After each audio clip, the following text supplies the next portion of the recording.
क्या आपने कभी सोचा है कि अगर मौत ही न हो तो जिंदगी कैसी होगी? ये सवाल इंसान के दिमाग में आज का नहीं बल्कि हजारों सालों से घूम रहा है। मानव सभ्यता की शुरुआत से ही हम इमोर्टैलिटी यानी अमरता के पीछे भागते आए हैं। अगर हम इतिहास की किताबें खोलें तो सबसे पहले हमें सुमेरियन एपिक गिल्गमेश का जिक्र मिलेगा। इसमें एक राजा की कहानी है जो मौत से बचने के लिए लंबी यात्रा पर निकलता है। वो समुद्र पार करता है, जंगलों में जाता है, पर अंत में खाली हाथ लौटता है। ये कहानी लगभग 4000 ईयर्स पुरानी है, लेकिन आज भी इसकी प्रासंगिकता उतनी ही है। हमारे भारत में भी अमरता का विचार गहराई से जुड़ा है। पुराणों में अमृत का जिक्र आता है जो समुद्र मंथन से निकला था। देवताओं और असुरों ने मिलकर समुद्र मंथन किया ताकि वो ऐसा रस पा सकें जो उन्हें हमेशा जीवित रखे। ये केवल धार्मिक कथा नहीं बल्कि हमारे सांस्कृतिक डीएनए में अमरता की चाह का सबूत है। लेकिन समय के साथ ये ख्वाहिश मंदिरों और ग्रंथों से निकलकर प्रयोगशालाओं और टेक हब्स तक पहुंच गई। बीते 100 इयर्स में मेडिकल साइंस ने हमारी औसत उम्र को लगभग दोगुना कर दिया है। अगर 1900s में वैश्विक औसत जीवन प्रत्याशा करीब 31 इयर्स थी, तो आज ये बढ़कर 73 इयर्स के आसपास पहुंच चुकी है।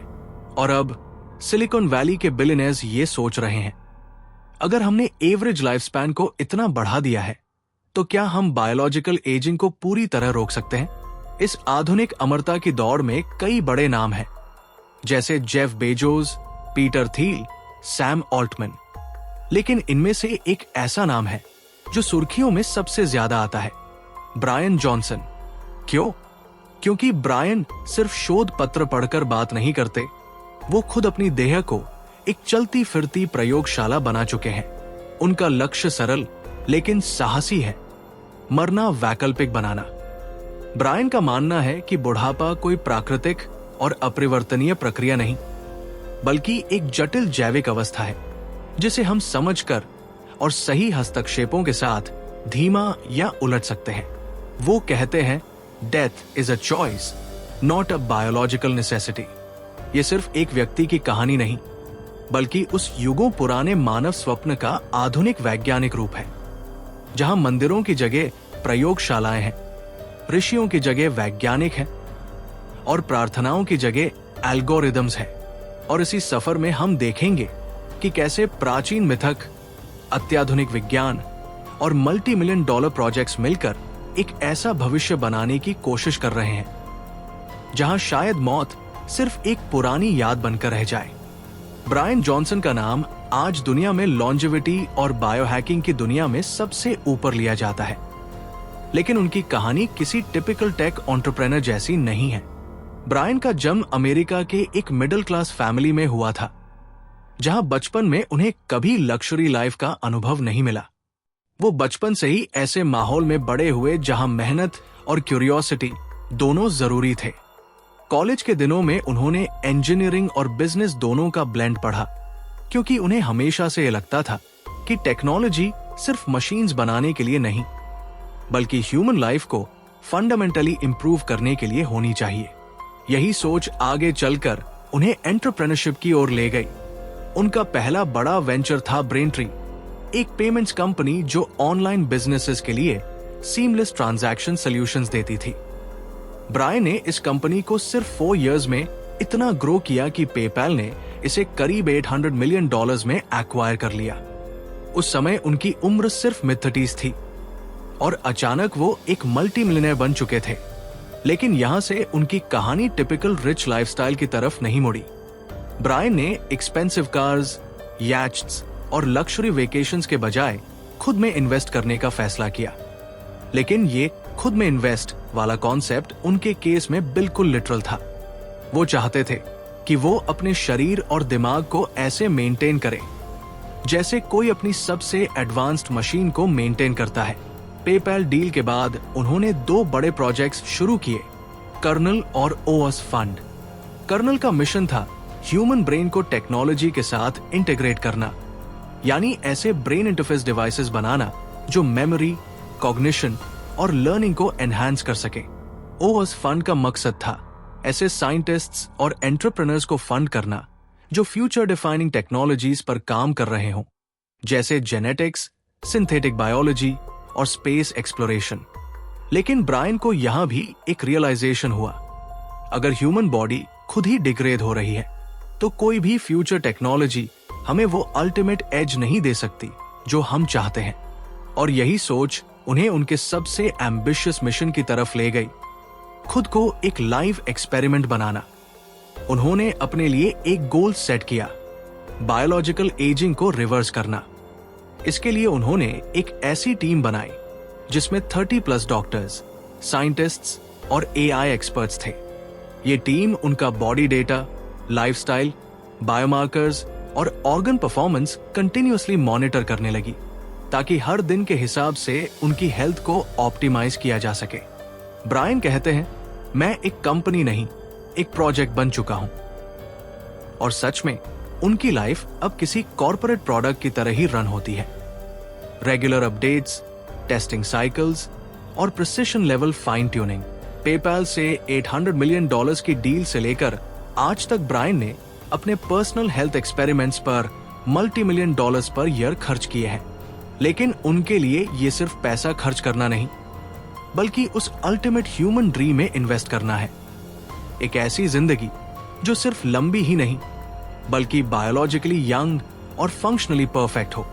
तो चलिए अब कहानी को आगे बढ़ाते हैं और देखते हैं कि ब्रायन जॉनसन का प्रोजेक्ट ब्लूप्रिंट असल में है क्या, और कैसे उन्होंने अपने बॉडी को एक हाई परफॉर्मेंस मशीन की तरह ट्रीट करने का पूरा सिस्टम बना लिया है।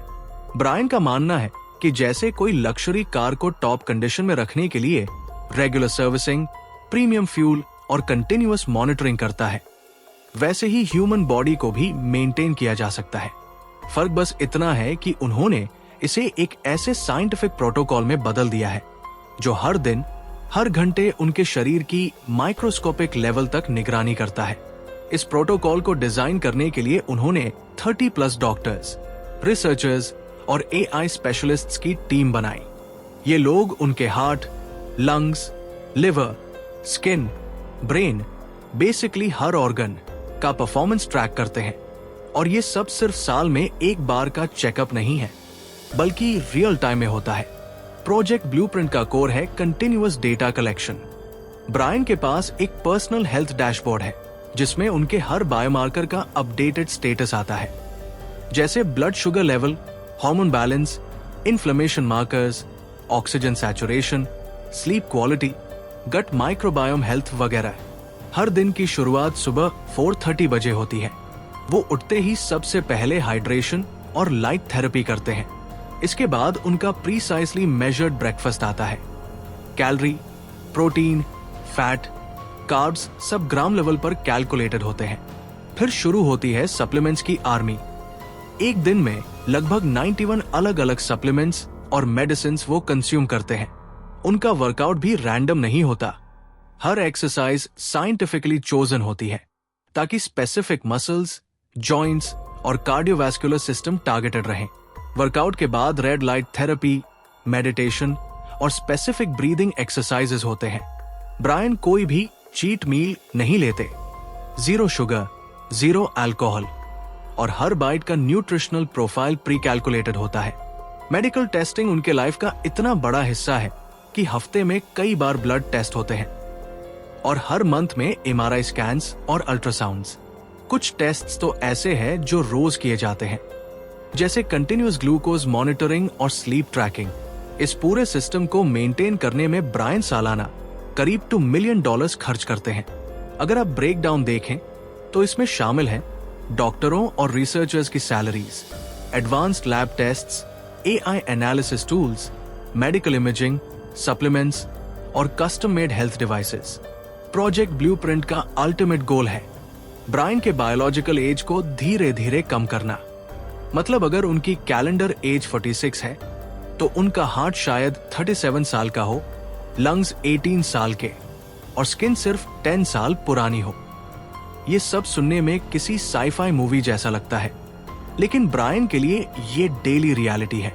उनका कहना है कि अगर हम डेटा को सही तरह से कलेक्ट और एनालाइज करें तो एजिंग प्रोसेस को कंट्रोल किया जा सकता है और शायद एक दिन उसे पूरी तरह रिवर्स भी किया जा सके।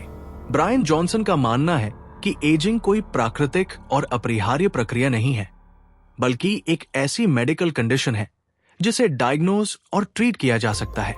उनका फेवरेट स्टेटमेंट है, death is a choice not a biological necessity. मतलब अगर साइंस और टेक्नोलॉजी का सही इस्तेमाल हो तो मृत्यु भी एक तरह से ऑप्शनल बन सकती है। उनका अप्रोच सिर्फ फिजिकल हेल्थ तक सीमित नहीं है, बल्कि माइंड और कॉन्शियसनेस तक फैला हुआ है। ब्रायन कहते हैं कि जैसे हम मशीन्स को अपग्रेड करते हैं, वैसे ही ह्यूमन बॉडी और माइंड को भी अपग्रेड किया जा सकता है। और ये अपग्रेड्स सिर्फ मेडिसिन या सर्जरी से नहीं, बल्कि AI गाइडेड कंटिन्यूअस ऑप्टिमाइजेशन से पॉसिबल है। इस सोच का कनेक्शन ट्रांसह्यूमैनिज्म से है, एक ग्लोबल मूवमेंट जो मानता है कि ह्यूमंस को टेक्नोलॉजी के जरिए अपनी फिजिकल और मेंटल लिमिटेशंस से आगे निकलना चाहिए। ब्रायन इस फिलॉसफी को प्रैक्टिकली इंप्लीमेंट करने की कोशिश कर रहे हैं। उनका मानना है कि फ्यूचर में 2 मेजर पॉसिबिलिटीज होंगी। माइंड अपलोडिंग, जहां हमारी पूरी कॉन्शियसनेस डिजिटल फॉर्म में स्टोर हो सके, और बायोलॉजिकल रेजुविनेशन, जिसमें हमारे सेल्स और ऑर्गन्स को बार बार रिन्यू किया जाएगा, जिससे हम हमेशा यंग रहेंगे। ब्रायन को अक्सर एंशिएंट स्टोरीज याद दिलाती है कि इमोर्टैलिटी का सपना नया नहीं है। भारत में अमरत्व की कल्पना संजीवनी बूटी और अमृत मंथन जैसी कहानियों में मिलती है, तो पश्चिम में भी फाउंटेन ऑफ यूथ और एलिक्सर ऑफ लाइफ जैसी लेजेंड्स रही है। फर्क सिर्फ इतना है कि आज साइंस इस पर प्रैक्टिकली काम कर रही है। उनकी नजर में एजिंग को एक डिजीज मानने से एक बड़ा फायदा है। डिजीजेस का इलाज पॉसिबल होता है। जैसे पिछले 100 साल में हमने स्मॉल पॉक्स, पोलियो और कई इन्फेक्शियस डिजीजेस को कंट्रोल या इरेडिकेट किया, वैसे ही एजिंग को भी एलिमिनेट किया जा सकता है। ब्रायन का बिलीफ है कि अगर हम जेनेटिक इंजीनियरिंग, एडवांस्ड मेडिसिन और AI डायग्नोस्टिक्स को कंबाइन करें, तो अगले कुछ दशकों में एवरेज ह्यूमन लाइफ स्पैन को डबल करना संभव है। उन्होंने खुद अपने बायोलॉजिकल एज को रिड्यूस करने के लिए प्रोजेक्ट ब्लूप्रिंट बनाया और डेटा के हिसाब से वो काफी हद तक सक्सेसफुल भी हुए हैं। एग्जाम्पल के लिए, उनका हार्ट बायोलॉजिकल एज में 37 साल का है, जबकि उनकी एक्चुअल एज 46 साल है। लंग्स बायोलॉजिकल एज में 18 साल के हैं और स्किन सिर्फ 10 साल पुरानी है। ब्रायन कहते हैं, अगर मेरी बॉडी के हर पार्ट को उसकी यंगेस्ट पॉसिबल एज में रखा जा सकता है, तो थियोरेटिकली मैं हमेशा यंग रह सकता हूं। लॉन्जेविटी इंडस्ट्री आज किसी साइंस फिक्शन कॉन्सेप्ट से निकलकर एक $multi-billion की रियलिटी बन चुकी है। दुनिया भर में रिसर्चर्स, बायोटेक कंपनीज और इन्वेस्टर्स एजिंग को स्लो, स्टॉप या रिवर्स करने की टेक्नोलॉजीज पर काम कर रहे हैं।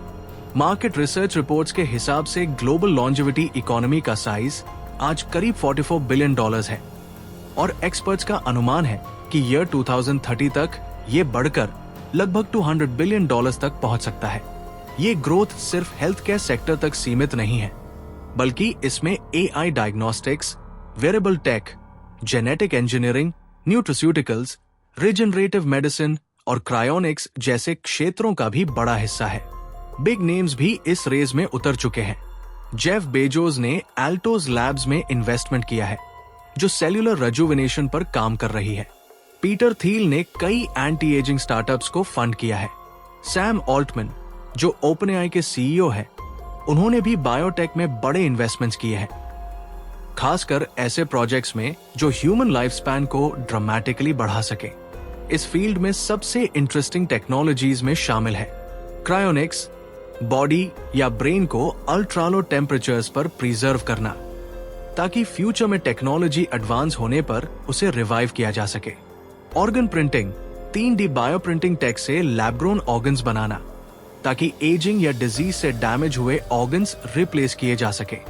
सेनोलिटिक्स, ऐसी ड्रग्स जो ओल्ड और नॉन फंक्शनिंग सेल्स को सेलेक्टिवली डिस्ट्रॉय करती है, ताकि बॉडी में नए सेल्स ग्रो कर सके। Gene editing, CRISPR specific genes को एडिट करके एजिंग प्रोसेस को स्लो या स्टॉप करना। हार्वर्ड यूनिवर्सिटी के साइंटिस्ट्स, गूगल की सब्सिडरी कैलिको और अल्टोज लैब्स जैसी कंपनियां एजिंग रिवर्सल पर डेडिकेटेड रिसर्च कर रही हैं। इन प्रोजेक्ट्स में सालाना hundreds of millions of dollars का इन्वेस्टमेंट हो रहा है। ब्रायन जॉनसन का प्रोजेक्ट ब्लूप्रिंट इसी इकोसिस्टम का हिस्सा है। फर्क बस इतना है कि वो खुद को गिनी पिग बनाकर एक्सपेरिमेंट कर रहे हैं, जबकि बाकी कंपनियां लैब में रिसर्च कर रही हैं। ब्रायन का कहना है, अगर हम लैब से निकलकर ह्यूमन बॉडी में इमीडिएट इम्प्लीमेंटेशन नहीं करेंगे तो साइंस सिर्फ पेपर पर ही रह जाएगी। इंडियन कॉन्टेक्स्ट में भी कुछ इंटरेस्टिंग डेवलपमेंट हो रही है। यहां nutraceutical startups, Ayurveda based biotech companies और मेडिटेशन ब्रीदिंग साइंस पर काम करने वाले रिसर्चर्स लॉन्जेविटी स्पेस में एंट्री ले रहे हैं। हालांकि इंडिया में अभी ये मल्टी मिलियन डॉलर बजट्स वाला गेम नहीं है, लेकिन लो कॉस्ट इनोवेशंस की वजह से अफोर्डेबल लॉन्जेविटी का कॉन्सेप्ट यहां से ही निकल सकता है। एजिंग रिवर्सल सुनने में जितना एक्साइटिंग लगता है उतना ही ट्रिकी भी है। साइंस ने पिछले कुछ दशकों में एजिंग के बारे में काफी कुछ रिवील किया है, जैसे टेलोमियर्स, एपिजेनेटिक क्लॉक्स और माइटोकॉन्ड्रिया के रोल। लेकिन ये समझना जरूरी है कि ये प्रोसेस सिर्फ एक फैक्टर से कंट्रोल नहीं होती, बल्कि hundreds of interconnected biological system से मिलकर बनती है। टेलोमियर्स, जो हमारे क्रोमोसोम्स के प्रोटेक्टिव कैप्स हैं, हर सेल डिवीजन के साथ थोड़े छोटे होते जाते हैं। साइंटिस्ट्स का मानना है कि टेलोमियर शॉर्टनिंग एजिंग का एक मेजर रीजन है, लेकिन रिसर्च ये भी दिखाती है कि सिर्फ टेलोमियर्स को बढ़ाने से इमॉर्टल होना पॉसिबल नहीं है, क्योंकि एजिंग में protein damage, DNA mutations, stem cell exhaustion और कई मेटाबॉलिक प्रोसेसेस भी इन्वॉल्व्ड है। ब्रायन जॉनसन के डेटा को देखें तो उनके कुछ ऑर्गन्स बायोलॉजिकल एज में काफी यंग है। हार्ट करीब 37 साल का, लंग्स सिर्फ 18 साल के और स्किन तो barely 10 साल पुरानी। ये इम्प्रेसिव है, लेकिन इसका मतलब ये नहीं कि पूरी बॉडी की एजिंग रुक गई है। ह्यूमन बॉडी एक इंटरकनेक्टेड सिस्टम है, जहां अगर एक ऑर्गन यंग है तो भी बाकी सिस्टम्स एजिंग के इफेक्ट्स फेस कर सकते हैं। एपिजेनेटिक क्लॉक्स भी एजिंग मेजरमेंट का एक नया तरीका है, जहां साइंटिस्ट्स डीएनए मिथाइलेशन पैटर्न्स को देखकर बायोलॉजिकल एज एस्टिमेट करते हैं। ब्रायन का कहना है कि उनकी एपिजेनेटिक एज उनकी एक्चुअल एज से कई साल कम है, लेकिन ये अभी भी एक इमर्जिंग साइंस है और हर लैब का मेजरमेंट अलग आ सकता है। माइटोकॉन्ड्रिया, जिन्हें सेल्स के पावर हाउसेस कहा जाता है, भी एजिंग में बिग रोल प्ले करते हैं। एज बढ़ने के साथ माइटोकॉन्ड्रिया की एफिशिएंसी कम होती है, जिससे एनर्जी प्रोडक्शन घट जाती है और सेल डैमेज बढ़ जाता है। ब्रायन अपने माइटोकॉन्ड्रियल हेल्थ को ऑप्टिमाइज करने के लिए स्पेसिफिक डाइट्स, सप्लीमेंट्स और टारगेटेड एक्सरसाइज करते हैं। साइंस ने एनिमल मॉडल्स में कुछ एजिंग रिवर्सल एक्सपेरिमेंट्स में सक्सेस पाई है, जैसे माइस में सेनोलिटिक ड्रग्स और पार्शियल सेल्यूलर रीप्रोग्रामिंग से लाइफ स्पैन बढ़ाना। लेकिन ह्यूमंस में ये अभी भी एक्सपेरिमेंटल स्टेज पर है। ये भी याद रखना चाहिए कि बायोलॉजी के साथ साथ एजिंग में जेनेटिक्स, एनवायरनमेंट और लाइफस्टाइल का भी बड़ा योगदान है। इसलिए भले ही ब्रायन अपने कुछ बायोमार्कर्स में रिमार्केबल रिजल्ट्स दिखा रहे हों, कंप्लीट एजिंग रिवर्सल अभी भी डेकेड्स दूर हो सकता है।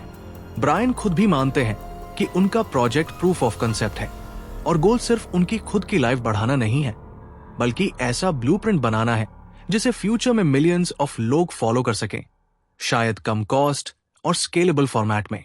क्रिटिसिज्म और एथिकल कॉन्सर्न्स इस पूरे लॉन्जेविटी मिशन का अनअवॉइडेबल हिस्सा है। कई साइंटिस्ट्स और एथिसिस्ट्स मानते हैं कि ब्रायन जॉनसन जैसे एक्सपेरिमेंट्स फिलहाल रिच ओनली प्रिविलेज की कैटेगरी में आते हैं। रीजन सिंपल है, उनका एनुअल हेल्थ ऑप्टिमाइजेशन बजट करीब $2 मिलियन है, जो दुनिया की मेजॉरिटी पॉपुलेशन के लिए प्रैक्टिकली इम्पॉसिबल है।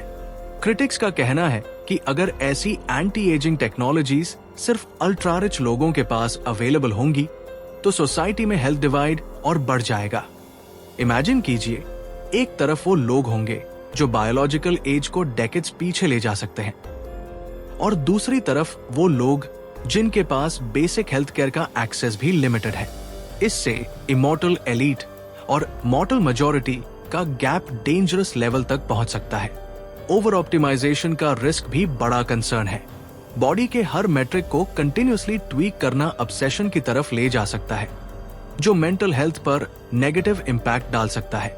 कुछ लोग आर्ग्यू करते हैं कि अगर आप हर समय हेल्थ डेटा और नंबर्स के पीछे भाग रहे हैं तो एक्चुअल लाइफ एंजॉयमेंट और स्पॉन्टेनिटी खत्म हो सकती है। प्लेसबो इफेक्ट भी एक फैक्टर है जिसे नजरअंदाज नहीं किया जा सकता। कई interventions, supplements, therapies measurable biological impact कम और परसीव्ड इंप्रूवमेंट ज्यादा दे सकते हैं। इसका मतलब यह है कि कुछ रिजल्ट्स शायद उतने ग्राउंड ब्रेकिंग न हो जितने दिखते हैं। सोशल एथिक्स की बात करें तो पॉपुलेशन ग्रोथ और इकोलॉजिकल स्ट्रेन भी डिबेट का हिस्सा है। अगर लाइफ स्पैन ड्रामेटिकली बढ़ जाती है और बर्थ रेट सैम रहे तो फूड, वाटर और एनर्जी रिसोर्सेज पर बहुत ज्यादा प्रेशर आ सकता है। ब्रायन और ट्रांसह्यूमैनिस्ट्स आर्ग्यू करते हैं कि टेक्नोलॉजी पैरेलल में रिसोर्स प्रोडक्शन भी बूस्ट करेगी, लेकिन ये अभी स्पेक्यूलेशन है। कुछ लोग ये भी क्वेश्चन करते हैं कि क्या इतनी लंबी लाइफ में पर्पस और एम्बिशन मेंटेन रह पाएगा। अगर कोई इंसान 300 साल तक जिए तो क्या वो हर समय मोटिवेटेड रहेगा या इवेंचुअली एग्जिस्टेंशियल बॉर्डम शुरू हो जाएगा। ब्रायन इन क्रिटिसिज्म्स को ओपनली एक्नॉलेज करते हैं, लेकिन उनका कहना है कि हर ट्रांसफॉर्मेटिव टेक्नोलॉजी की तरह ये भी शुरू में एक्सपेंसिव और एक्सक्लूसिव होगी, जैसे स्मार्टफोन्स या एयर ट्रैवल, और फिर टाइम के साथ अफोर्डेबल और एक्सेसिबल बन जाएगी। उनका विजन है कि फ्यूचर में हेल्थ स्पैन ऑप्टिमाइजेशन उतना ही कॉमन होगा जितना आज बेसिक मेडिकल चेकअप्स है। ब्रायन जॉनसन के एक्सपेरिमेंट्स सिर्फ साइंस की वजह से ही हेडलाइंस में नहीं आते, बल्कि उनके कुछ कंट्रोवर्शियल डिसीजंस ने भी उन्हें स्पॉटलाइट में ला दिया है। सबसे बड़ा मामला तब हुआ जब उन्होंने पब्लिकली एडमिट किया कि उन्होंने अपने टीनेज बेटे से प्लाज्मा ट्रांसफ्यूजन लिया, यानी फ्रेश प्लाज्मा को अपने ब्लड स्ट्रीम में डलवाया, ये सोचकर कि इससे उनके एजिंग मार्कर्स इंप्रूव होंगे। हालांकि इनिशियल डेटा ने कोई ड्रामेटिक इंप्रूवमेंट नहीं दिखाया और मेडिकल कम्युनिटी में इस प्रैक्टिस को लेकर काफी क्रिटिसिज्म हुआ। प्रेशर बढ़ने पर ब्रायन ने ये प्लाज्मा ट्रांसफ्यूजन प्रैक्टिस छोड़ दी। एक और कंट्रोवर्सी उनके एक्स एम्प्लॉयज के साथ जुड़ी रही। रिपोर्ट्स आई कि उनकी कंपनी में काम करने वालों को unusually strict NDAs, non disclosure agreements sign करने पड़ते थे, जिनमें पर्सनल बिहेवियर से जुड़े क्लॉजेस भी थे। कुछ लोगों ने अनोनिमसली क्लेम किया कि ब्रायन अपने हेल्थ प्रोटोकॉल को इतना स्ट्रिक्ट एनफोर्स करते थे कि स्टाफ को भी अनयूजुअल रिस्ट्रिक्शंस का सामना करना पड़ता था। उनकी ब्रांडिंग स्ट्रैटेजी भी सवालों के घेरे में आई। क्रिटिक्स कहते हैं कि ब्रायन ने खुद को एक प्रोडक्ट बना दिया है, जैसे कोई टेक गैजेट, और उनका पर्सनल लाइफ भी मार्केटिंग का हिस्सा बन गया है। सोशल मीडिया पर उनकी डेली रूटीन्स, सप्लीमेंट्स लिस्ट और बॉडी मैट्रिक्स इतनी बार शेयर होते हैं कि लोग पूछने लगे, आर यू अ पर्सन और प्रोडक्ट? ब्रायन इन एक्यूजेशंस पर कहते हैं कि ट्रांसपेरेंसी उनके मिशन का हिस्सा है। उनका मानना है कि अगर वो ओपनली अपने डेटा और मेथड शेयर नहीं करेंगे तो लोग सिर्फ वेग प्रॉमिसेस पर भरोसा करेंगे। लेकिन इस ट्रांसपेरेंसी का दूसरा साइड इफेक्ट यह है कि हर छोटी से छोटी फेलियर या अनयूजुअल डिसीजन पब्लिक स्क्रूटनी में आ जाता है। इंडियन ऑडियंस के पर्सपेक्टिव से ये कंट्रोवर्सीज इसलिए इंटरेस्टिंग है क्योंकि यहाँ हेल्थ और पर्सनल लाइफ को इस तरह ओपनली ब्रॉडकास्ट करना अभी भी अनकॉमन है। लेकिन ब्रायन का अप्रोच दिखाता है कि वो सिर्फ प्राइवेट एक्सपेरिमेंटेशन नहीं कर रहे, बल्कि अपने जर्नी को एक पब्लिक एक्सपेरिमेंट बना रहे हैं, चाहे उसमें प्रेस मिले या क्रिटिसिज्म। भारत में अमरता और लंबी उम्र का सपना नया नहीं है। यहाँ तो सदियों से लोग योग, आयुर्वेद और ध्यान के जरिए हेल्थ स्पैन बढ़ाने की कोशिश करते आए हैं। अगर आप पुराने ग्रंथ देखें तो वहां साधु संतों की कहानियां मिलती हैं जो 150 साल तक जीते थे, और ये लॉन्जेविटी सिर्फ फिजिकल हेल्थ से नहीं बल्कि मानसिक शांति और स्पिरिचुअल डिसिप्लिन से आती थी। योग का सबसे बड़ा फायदा यह है कि ये बॉडी, ब्रेथ और माइंड तीनों को बैलेंस में लाता है।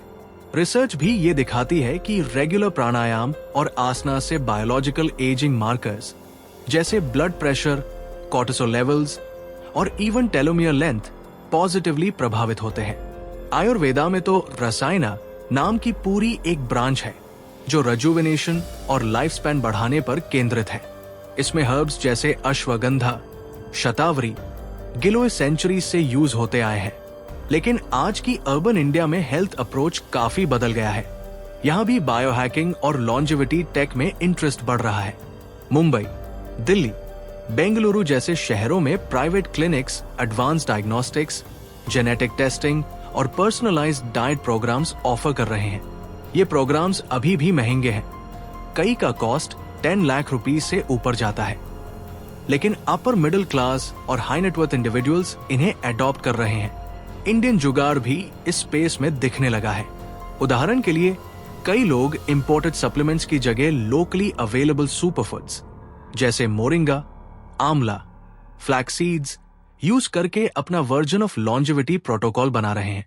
मेडिटेशन एप्स, इंटरमिटेंट फास्टिंग और वियरेबल्स जैसे स्मार्ट वॉचेस भी हेल्थ ऑप्टिमाइजेशन कल्चर में शामिल हो चुके हैं। ब्रायन जॉनसन के $multi million प्रोटोकॉल और भारतीय जुगाड़ लॉन्जेविटी में फर्क रिसोर्सेज का है, लेकिन पर्पस एक ही, एजिंग को स्लो करना और हेल्दी ईयर्स बढ़ाना। फर्क यह है कि जहां ब्रायन हर मेट्रिक को साइंटिफिकली मेजर और ऑप्टिमाइज करते हैं, वहीं भारत में बहुत से लोग अभी भी इंट्यूइशन और ट्रेडिशनल नॉलेज पर भरोसा करते हैं। इंटरेस्टिंग बात यह है कि इंडिया में लॉन्जेविटी सिर्फ इंडिविजुअल गोल नहीं, बल्कि कल्चरल फिलॉसफी का हिस्सा है। यहाँ जीवन का उद्देश्य सिर्फ लंबा जीना नहीं, बल्कि मीनिंगफुल जीना है। यही वो थॉट है जो इंडियन अप्रोच को वेस्टर्न हाइपर ऑप्टिमाइजेशन मॉडल से अलग बनाता है। जरा इमेजिन कीजिए, अगर इंसानों की एवरेज लाइफ स्पैन आज के लगभग 75 साल से बढ़कर 300 साल हो जाए तो दुनिया कैसी दिखेगी? सबसे पहले तो पॉपुलेशन का प्रेशर एक्सपोनेंशियली बढ़ जाएगा। अगर बर्थ रेट कम नहीं हुआ तो food production, fresh water supply और एनर्जी डिमांड में मल्टीपल फोल्ड इंक्रीज होगा। एक्सपर्ट्स कहते हैं कि ग्लोबल रिसोर्सेज पर इतना स्ट्रेस पड़ेगा कि एग्जिस्टिंग इकोनॉमिक और इकोलॉजिकल सिस्टम्स शायद कोलैप्स भी कर सकते हैं। दूसरा बड़ा सवाल है, पर्पस ऑफ लाइफ का क्या होगा? आज लोग जानते हैं कि उनके पास लिमिटेड डेकेड्स हैं, इसलिए अर्जेंसी और एम्बिशन बनी रहती है। लेकिन अगर आपको पता हो कि आपके पास 200 साल एक्स्ट्रा है, तो क्या आप उतने मोटिवेटेड रहेंगे? शायद लोग करियर्स मल्टीपल बार बदलेंगे, रिलेशनशिप्स के डायनामिक्स पूरी तरह शिफ्ट हो जाएंगे और कल्चरल वैल्यूज भी नई शेप में आ जाएंगी। टेक्नोलॉजिकल साइड पर एंटी एजिंग ब्रेक थ्रू से मेडिकल इंडस्ट्री में मैसिव ट्रांसफॉर्मेशन होगा। हॉस्पिटल्स शायद रिपेयर शॉप्स की तरह काम करेंगे, जहां ओल्ड ऑर्गन्स को बायोप्रिंटेड ऑर्गन से रिप्लेस किया जाएगा। जीन एडिटिंग टेक्नोलॉजीज जैसे क्रिस्पर एवरीडे क्लिनिक ट्रीटमेंट्स बन सकती है। एज रिलेटेड डिजीजेस जैसे अल्जाइमर्स, ओस्टियोपोरोसिस और कार्डियोवैस्कुलर इश्यूज रेयर हो सकते हैं। लेकिन नए प्रकार के हेल्थ चैलेंजेस भी उभरेंगे जो एक्सट्रीम लॉन्जेविटी के साथ आएंगे। सोशल इनइक्वालिटी का रिस्क भी बहुत हाई है। अगर लॉन्जेविटी टेक सिर्फ रिच लोगों को इनिशियली अवेलेबल होगी तो एक इमॉर्टल एलीट क्लास बन सकती है। इससे गवर्नेंस, लॉ और इवन डेमोक्रेसी के स्ट्रक्चर पर असर पड़ेगा, क्योंकि सेंचुरीज तक पावर होल्ड करने वाले लीडर सोसाइटी को अपने हिसाब से शेप कर सकते हैं। एथिकल डिबेट्स भी इंटेंस हो जाएंगी। क्या इतनी लंबी जिंदगी नेचर के नेचुरल साइकिल के खिलाफ है? क्या हम बायोलॉजिकल लिमिट्स को पुश करते करते कुछ ऐसा खो देंगे जो ह्यूमन होने की कोर आइडेंटिटी है? ब्रायन जॉनसन और उनके जैसे ट्रांसह्यूमैनिस्ट्स कहते हैं कि डेथ एक बायोलॉजिकल नेसेसिटी नहीं, बल्कि एक सॉल्वेबल प्रॉब्लम है। लेकिन क्रिटिक्स आर्ग्यू करते हैं कि डेथ लाइफ को मीनिंग देने का सबसे बड़ा फैक्टर है। और शायद सबसे इंपॉर्टेंट क्वेश्चन ये होगा, अगर डेथ नहीं रही तो जीवन का असली आनंद और अर्जेंसी कैसे वापस लाया जाएगा? क्या हमें नए गोल्स इन्वेंट करने पड़ेंगे या फिर बॉर्डम से बचने के लिए खुद डेथ को चूज करना पड़ेगा?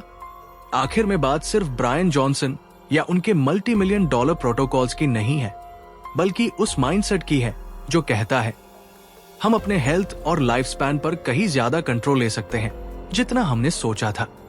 ब्रायन ने extreme biohacking, cutting edge tech और डेटा ड्रिवन अप्रोच के जरिए ये दिखाया है कि एजिंग को स्लो डाउन किया जा सकता है और कुछ मार्कर्स में बायोलॉजिकल एज को रिवर्स भी किया जा सकता है। लेकिन इंडियन ऑडियंस के लिए सबसे बड़ा लेसन ये है कि इंस्पिरेशन लेना जरूरी है, इमिटेशन नहीं। ब्रायन का एनुअल बजट $2 मिलियन है, लेकिन लॉन्जेविटी की कोर प्रिंसिपल्स जैसे consistent sleep, balanced nutrition, stress management और रेगुलर मूवमेंट ऑलमोस्ट फ्री है अगर हम उन्हें डेली लाइफ में डिसिप्लिन के साथ फॉलो करें। यह भी याद रखना जरूरी है कि हेल्थ ऑप्टिमाइजेशन और ह्यूमन एक्सपीरियंस में बैलेंस होना चाहिए। अगर आप हर पल सिर्फ हेल्थ मैट्रिक्स मेजर करने में बिताएं, तो शायद लाइफ का स्पॉन्टेनियस आनंद खो देंगे।